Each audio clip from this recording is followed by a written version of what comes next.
నేనైతే ఇలా అయితే క్లీనింగ్ చేసుకున్నాను.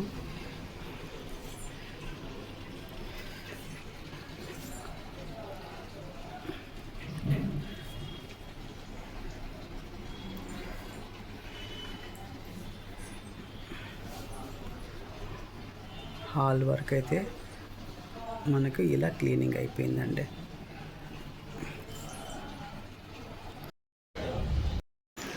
హాయ్ అండి, ఇల్లంతా నిన్న క్లీన్ చేసేసాం కదా. మార్నింగ్ నుంచి ఇల్లు తుడిచే నీళ్ళల్లో అండి కొద్దిగా సముద్రపు ఉప్పు అంటే కల్లుప్పు, పసుపు, జవ్వాది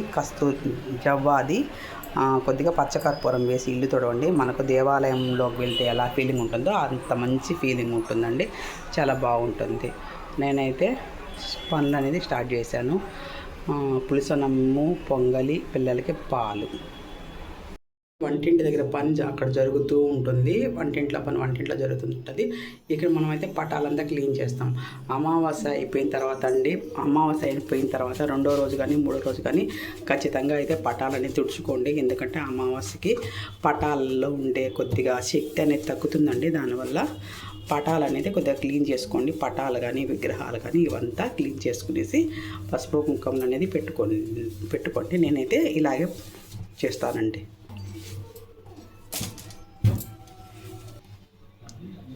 ఫస్ట్ పొడిగుడ్డతో పటాలంతా క్లీన్ చేసుకోండి. క్లీనింగ్ అయిపోయిన తర్వాత వెంటనే చెమ్మగుడ్డ తీసుకోండి. ఫస్ట్ పొడిగుడ్డ, తర్వాత చెమ్మగుడ్డ, అప్పుడు నీట్గా వస్తాయండి. చూడండి, పటాలకైతే ఇలా గుడ్లు అయితే పెట్టేసాము. ఇంకా శిలలు మాత్రం క్లీనింగ్ చేసుకోవాలి. ఇక్కడైతే మనకు అన్నం అయిపోయేసింది, పొంగలి రెడీ అయిపోయిందండి. 2 పనులు ఒకేసారి అయిపోయాయి. ఇప్పుడంటే మనం శిలలో అభిషేకానికి మనకు కావాల్సింది పాలు, పసుపు, గంధము, కుంకుమ, పన్నీరు, ఫ్రెష్ వాటర్. ఇప్పుడు మనమైతే పటాలు క్లీన్ చేసుకునేసాము. అలాగే శిలలు కూడా క్లీన్ చేసేసుకుందాం. ఫస్ట్ పసుపు వాటర్తో అభిషేకం చేసుకుందాం. తర్వాత కుంకుమ వాటర్తో కూడా అందరికీ చేపించేద్దాం. తర్వాత గంధంతో కూడా అందరికీ అభిషేకం చేద్దాం. ఇప్పుడు పాలతో అభిషేకం చేద్దాం. అందరికీ పాలతో ఇలాగే అభిషేకం చేసుకుందాం.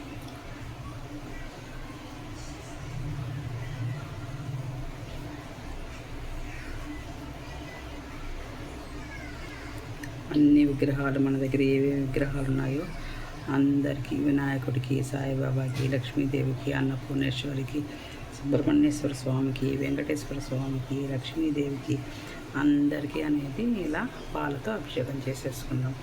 ఇప్పుడు క్లీన్గా నీట్గా కడిగేసి అందరికీ పసుపు, గంధము బొట్లు పెట్టుకుంటామండి. గంధము, కుంకుమతో బొట్లు పెట్టుకొని అలంకరించుకుందాం. ఇప్పుడు మనం ఉగాది ప్రసాదానికంటే చింతపండు, ఒక చిన్న నిమ్మకాయ సైజు, ఒక బెల్లం గడ్డ, మామిడికాయ చెక్కు తీసుకోండి. ఫ్రెష్ వేపపూత, చూడండి ఎంత ఫ్రెష్గా ఉంది వేపపూత, 2 పచ్చిమిరపకాయలు, మనకు రుచికి తగినట్టు కొద్దిగా ఒక 1/2 స్పూను కల్లుప్పు, సముద్రపు ఉప్పు. ఈ 6 ఇంగ్రీడియంట్స్తో మనం వేప ప్రసాదం చేసుకుందామండి. ఇప్పుడు మామిడికాయ పులుసన్నానికి పోపు అయితే ఇలా వేసుకోండి. నేను వీడియో లెంతీ అవుతుందని చెప్పేసి ఇలా చూపిస్తున్నానండి, ఏమీ అనుకోవద్దు. పోపులోని ఎండుమిరపకాయలు 2, పచ్చిమిరపకాయలు 2, కరివేపాకు కొద్దిగా వేసుకునేసి అన్నీ వేయించుకోండి. కొద్దిగా పసుపు, కొద్దిగా ఇంగువ, అంటు మామిడికాయ అయితే ఒక పిడికిడి, అంటే మీరు తీసుకునే అన్నానికి తగ్గట్టు తీసుకోండి. మరి సన్నదాంతో తురుముకోకుండా కొద్దిగా లావుగా ఉండేటట్టు తురుముకోండి. అప్పుడు మీకు కొద్దిగా తింటూ ఉంటే పంటి కింద పుల్లగా మ్యాంగో అనేది పడుతూ ఉంటుంది, చాలా టేస్టీగా ఉంటుంది. ఇప్పుడు దీన్ని కొద్దిగా వాడనిద్దాం. ఎక్కువ వాడుకోండి, కొద్దిగా వాడితే చాలు. చూడండి, ఈ విధంగా వాడితే చాలు, ఇంతకన్నా ఎక్కువ వాడుకోవద్దు. ఇప్పుడు మనం దీన్ని అన్నంలో కలిపేసుకుందాం. మనం ఆల్రెడీ అన్నాన్ని చల్లగా చేసి పెట్టేసుకునేసిన అన్నంలో కలుపుకోండి. చూడండి, ముందు మనం అన్నాన్ని ఆడబెట్టుకున్నాం కాబట్టి అన్నం కూడా మనకు పొడిగా ఉంది. ఇప్పుడు అన్నం కలుపుకోవడానికి కూడా చాలా ఈజీగా ఉంటుందండి. నిమ్మకాయ పులుసు అన్నం, చింతపండు పులుసు అన్నం మామూలు కామనే కదా. ఇప్పుడు ఉగాదికి కొత్తగా మామిడికాయలు, మంచి మామిడికాయలు వస్తాయి, పుల్ల మామిడికాయలు. ఈ మామిడికాయతో అయితే పులుసు అన్నం ఇలా ట్రై చేయండి, చాలా టేస్టీగా ఉంటుందండి. మనం తీసుకున్న అన్నానికి సరిపడినంత మీ టేస్ట్కి తగినంత ఉప్పు అయితే వేసుకోండి, సాల్ట్ బాగా కలుపుకోండి. ఇంకేనండి, మామిడికాయ పులుసు అన్నం ఇది రెడీ అండి. ఫ్రూట్ కస్టర్డ్ కండి బనానా, యాపిల్, ఆరెంజ్, పొమోగ్రానేట్, ద్రాక్ష. ఎప్పుడు అనేది మనం పంచామృతం అనేది కామన్ కదా, ఈసారి మనం ఫ్రూట్ కస్టర్డ్ అనేది చేసుకుందాము. ఇవంతా సన్నగా కట్ చేసుకుందామండి. ఫ్రూట్ కస్టర్డ్లో కండి కస్టర్డ్ అయితే మనం రెడీ చేసుకునేసాము. దానికి సరిపడినంత అయితే చక్కెర వేసుకోండి. మీ టేస్ట్కి తగ్గట్టు చక్కెర వేసుకోండి. చూడండి, మనం కట్ చేసుకున్న పండంతా ఇలా చిన్న చిన్నగా కట్ చేసుకోండి. కట్ చేసుకున్న పీసెస్ అంతా ఈ కస్టర్డ్లో కలుపుకునేద్దాం. చూడండి, బనానా, గ్రేప్స్, పామోగ్రానెట్ అన్నీ మొత్తం అనేది 5 రకాల పండ్లు కలిపేసుకునేసామండి కస్టర్డ్లోకి. లాస్ట్ ఫైనల్ కొద్దిగా జీడిపప్పు, బాదం పప్పు ఇట్లా సన్నగా తురిమి వేసుకునేసేయండి, బాగుంటుంది.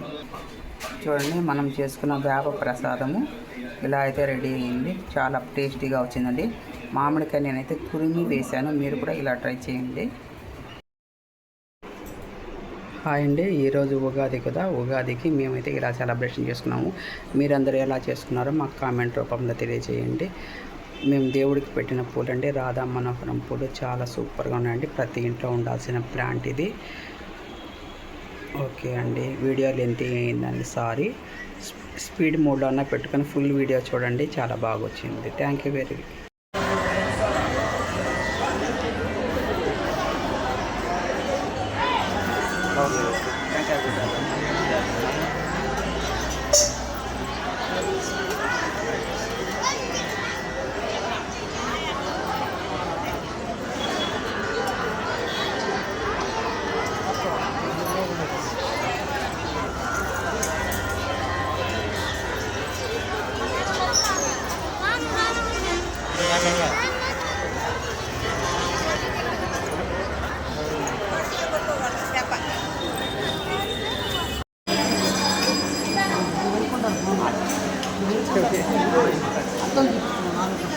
ఏంది నాకు అర్థం కాదు, సెల్ఫీ వీడియో లేదు.